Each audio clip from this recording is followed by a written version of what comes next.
A lot of people get involved in get rich quick schemes, Yes. crypto coins, meme coins, all this stuff. Daniel Kahneman, the great psychologist, passed away last year. He had a saying. He was like, when all of your options are bad, you become very risk-taking because you have nothing to lose, kind of thing. So whenever you see people participating in get rich quick schemes, you know it's because they feel like all their other options are bad.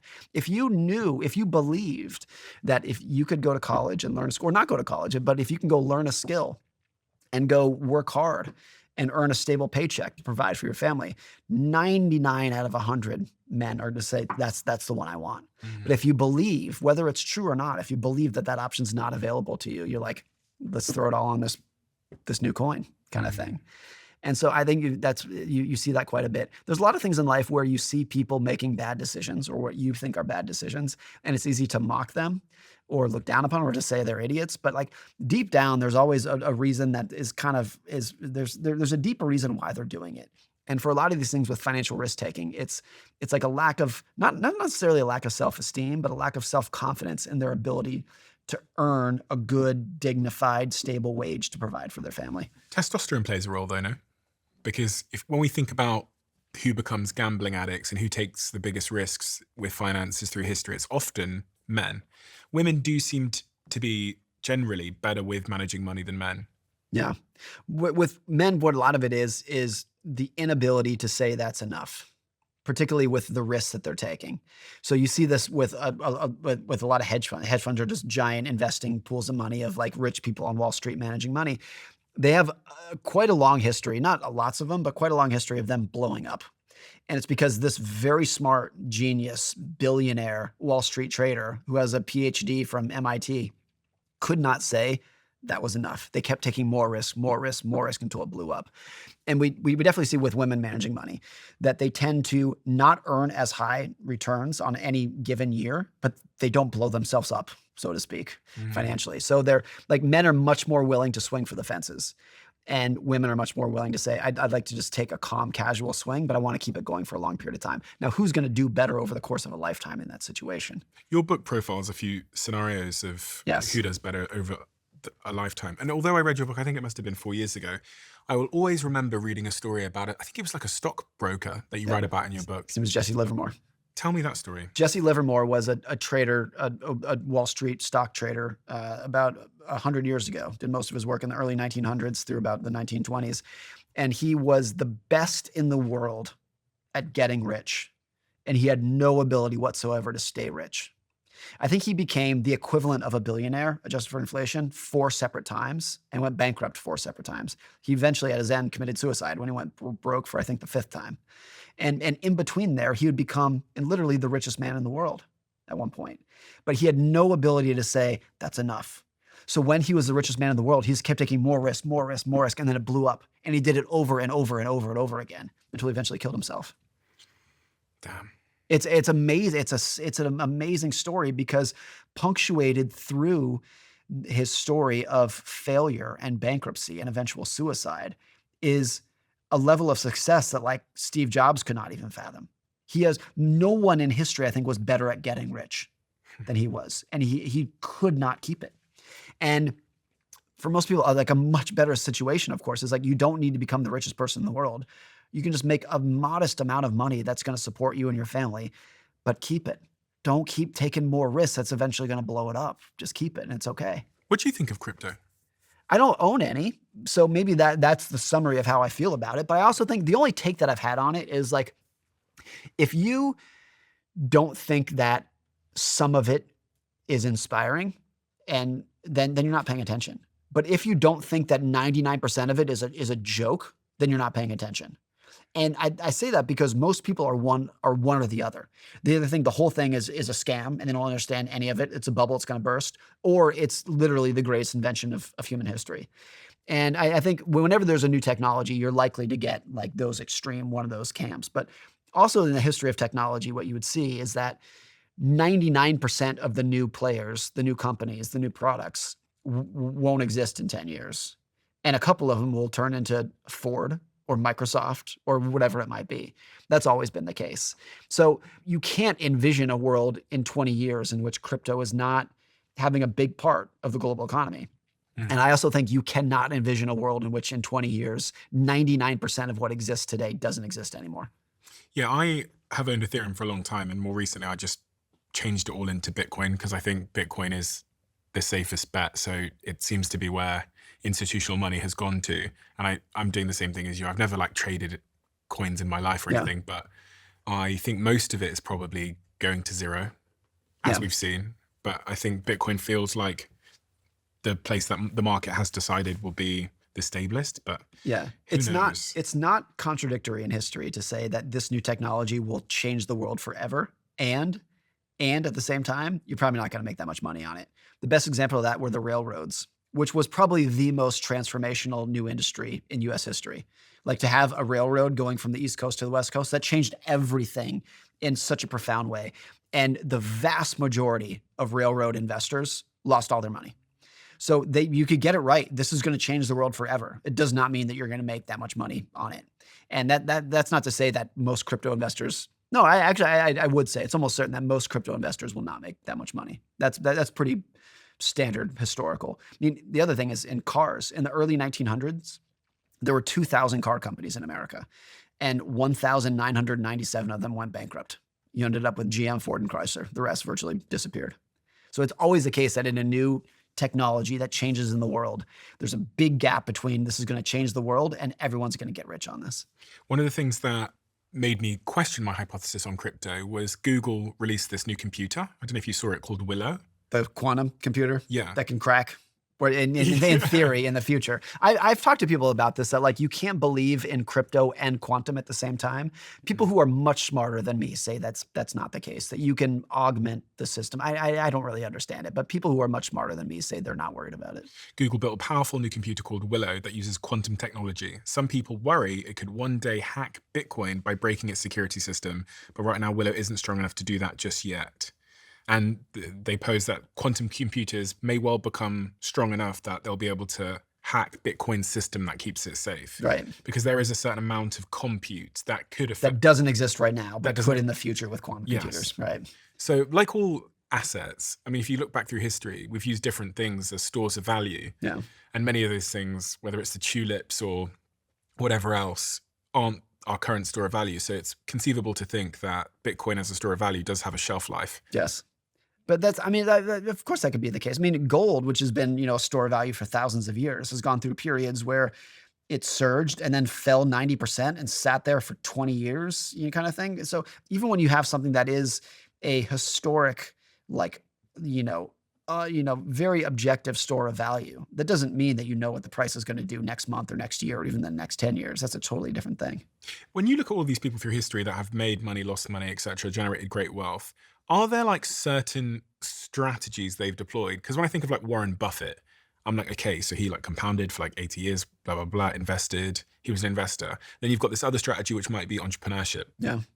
Some incredible company like Elon Musk making SpaceX or Tesla. Do you have it distilled down into a set of different strategies that are often deployed to equal wealth? I think if there's one big one that is applicable to ordinary people, you can come up with like different marketing things, but like that's not going to apply to me or you.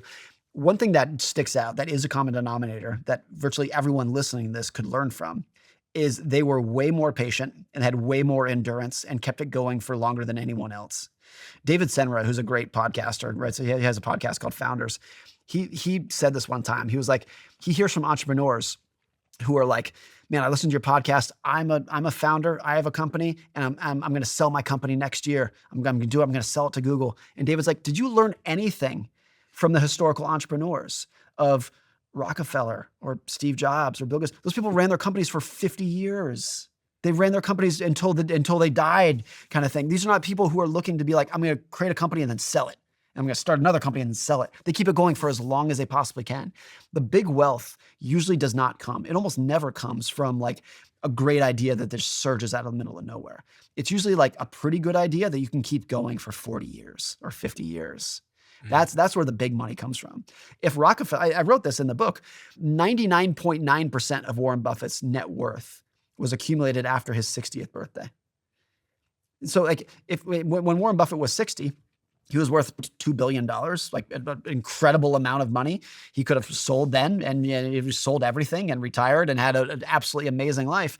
The reason that he has accumulated, if you count the money he's given away, $250 billion, is because he kept it going. So now he's 93 years old and he's still going.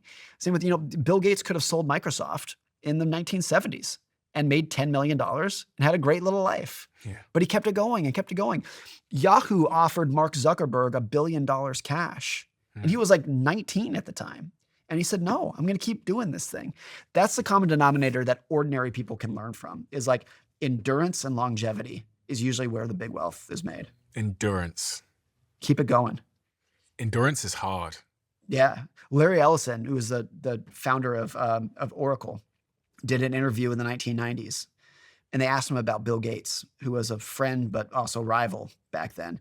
And Larry Ellison was like, the secret to Bill Gates, yes, he's very smart, but there's a lot of smart people out there. And he was like, no offense, but there's a lot of people smarter than Bill Gates out there. But nobody has more endurance than Bill Gates. He will outwork you every single time. You cannot, he'll keep it going for as long as he needs to keep it going to beat you. And that's his skill. It's not intelligence, it's endurance. On this point of perseverance, why is perseverance so key? Like if we break it down into what's actually happening when you persevere. I think it's two things. It's one, in any endeavor that's going to pay off, it's going to be difficult. It's going to be there's going to be more roadblocks and speed bumps and collapses than you want. It's absolutely inevitable. The unofficial model at NVIDIA, the giant chip company, is one of the most valuable companies in the world, is we are always 30 days from going out of business. Now, they're not. It's one of the most successful companies in the world, but they understand what is true for every business, which is that business is hard. Like every business is a knife fight. Every company that you own or start is going to be very difficult, and you need the perseverance to get through that. That's one element. The other is compound interest. That's what builds wealth. What compound interest is and why it is so powerful, like the people who get rich from it are not the people who earn very high returns. It's people who earn good returns for a long period of time. Like all compound interest is, it's returns to the power of time. And if you remember like 8th grade math, that exponent, like time, that's doing all the heavy lifting in there. And so in investing, if you can be good, merely good, or if you can just be average for an above average period of time, you do phenomenal. And this is like the most misunderstood thing about investing. Most investors are like, how do I earn the highest returns? I want to make the best investments, highest returns. And you can do well doing that. You're much more likely to do well if you're like, hey, I just want average returns, but I want to be so durable and have so much endurance that I can earn average returns for 40 years. And if I can be average for 40 years, I'm going to end up in the top 1%. How do you make that real for someone listening who's making, $1,000 a month disposable income? So they've got $1,000 to play with a month potentially. How if they've never heard about this idea of compounding interest before and the magic that it can create if left to its own devices for a long enough period of time, what is the simple way to show them the power of it? So take index funds, which are just a very simple collection of businesses at a very low fee. You can buy one stock, but it's a collection of hundreds and hundreds of different businesses. You own Apple and Amazon and Coca-Cola. You own all the companies in the world. And so it's the most boring, bland, average way to invest. If you invest in that in a very simple way, and you do that consistently for 20 or 30 years with no skill, with no expertise, you're not getting stock tips from anyone. It's the most boring way to invest. If you do it consistently for 30 years, you will almost certainly end up in the top 1% of investors. You will almost certainly beat literally 95% of Wall Street pros who are trying to outsmart the market, trying to outwit the market, and were unable to keep it going for 30 years.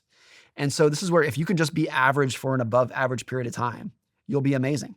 I mean, it's probably similar in health that if you want to be healthy, yes, you can go out and become the best bodybuilder in the world, the best marathon runner in the whole world. But actually, if you just work out, just like modest workouts a couple times a week for 30 years, you're going to be one of the healthiest people in your town. If you can work out 2 or 3 times a week for 30 years consistently and eat a good diet consistently for 30 years, you'll be one of the healthiest people that you know. And it's the same in investing. It's like the people who do the best are not the geniuses. It's the people who are ordinary for a very long period of time. I was thinking about a very simple example. So there's a coffee in my cup today, and the coffee might cost $5. Now, with the laws of compounding returns, if I don't have that coffee Yep. today, in 40 years, if I got 8%, which is, I think the S&P 500 About, yeah. gives about 8%, Yep. then in 40 years' time, instead of the coffee that I had every day, with an 8% interest return, I would have $440,000. If you did a coffee every day. Yes. Yes. Assuming the coffee costs $5. Now, I like coffee. You do too. I don't want people to listen to that and say I should stop drinking my coffee, but it's a powerful example. There's a book called The Snowball, which is kind of the most detailed biography of Warren Buffett. And it would talk about how when he was on his adulthood, he wouldn't want to get haircuts because in his mind, a haircut would cost $10,000 because it was a $2 haircut. But if he invested that money in the way that he knew he could and leave it alone for 50 years, whatever it would be, he didn't want to get a car wash because he would tell his wife, he's like, that's a $5,000 car wash. She's like, what do you mean? It costs $1. She's like, no. But if I invest that money and leave it alone. So he was always thinking about not what something costs today, but what he could grow that money into in the future. I was just thinking about Warren Buffett getting his haircuts. So I thought, how old's Warren Buffett now? He's 93. Okay, so let's say for 80 years, if Warren Buffett didn't get say a $5 haircut and instead put it somewhere in the S&P 500, an index fund, which by the way, you can invest in on your phone. 80 years later, Warren Buffett would have 10.3 million. That's it. And that's why he's worth $250 billion today, is because you go through 90 years of thinking like that and it really adds up. Now, you always have to preface this by being like, please drink your coffee and get a haircut. It's always a balance, but also understand how incredible it can be by doing very ordinary things for a long period of time can lead to magic. It is magic as well. That's such a perfect word for it because it seems it's magic because it's not intuitive at all. Yes. You don't understand it. You're like, wait, what? I can't understand how a haircut can turn into $10 million. Yeah. It's not intuitive. Like we're not, there's a great example from my friend, Michael Batnick. He said, if I ask you, what is 8 plus 8 plus 8 plus 8? You can figure that out in your head quickly. But if I said, what is 8 times 8 times 8 times 8 times 8? Forget about it. Can't do it. We're not made to think exponentially. We're not meant to think in multiplicative terms. Because nothing was exponential once upon a time. That's largely true, yeah. Do you know what I mean? I can't think of anything that was really exponential before. Yeah, I'm sure we could come up with a couple examples in nature and whatnot. There's lots of compounding in nature, and that's kind of the core of evolution, is like things building upon each other over time. Oh yeah, maybe brushing your teeth or decay. Yeah, be considered to be but certainly the stock market is the most pertinent example in most people's lives. But there's also a lot of like bad habits compound. Smoking one cigarette is not that big a deal. Smoking one cigarette every day for 30 years, big deal. Smoking 2 packs a day for 30 years, big deal. So there are things that like in small doses, they're not that big a deal. But if you do them consistently for a long period of time, it leads to negative magic. So what's your view then on saving money? You're working on a book currently, which is being released in October this year, called The Art of Spending Money. Yeah. What's your view on saving money? You told me to have the coffee, cut my hair. Yeah. I view savings as, well, one thing, most people view saving money as idle saving. Like if you're not spending it, it's just sitting in the bank doing nothing. And it's just it's just wasted money sitting there. I've never viewed it like that at all. I view savings as little tokens of independence. And every dollar that I save is a little piece of my time in the future that I own and I control. It's just deferred spending. And I view that as independence. So if you have a lot of savings, it's not just like hoarding money and I'm not going to do anything with it. And it's not even that I'm saving this money so that I can spend it in the future. If I save $1 today, I have $1 more independence today. I benefit from that today, right now. Like I feel more independent because of it. And I am more independent because of it. So I view, again, my top financial goal by far, and I think this is true for most people, whether they know it or not, what they really want out of money is independence and autonomy, and just being able to do things on their own terms, live the life that they want to live. And I view the oxygen of independence is savings. And what's the opposite of that? Is it debt? Yes. Yeah. Debt is a piece of your future that somebody else owns. It's the polar opposite of it. When you go into debt, you're saying 3 years from now, this company owns a part of my time. They own my labor in the future. And savings is the opposite. Savings is in the future. I have this stored up. I have this consumption stored up in the future. I can do whatever I want with it. If you love the Diary of a CEO brand and you watch this channel, please do me a huge favor. Become part of the 15% of the viewers on this channel that have hit the subscribe button. It helps us tremendously, and the bigger the channel gets, the bigger the guests.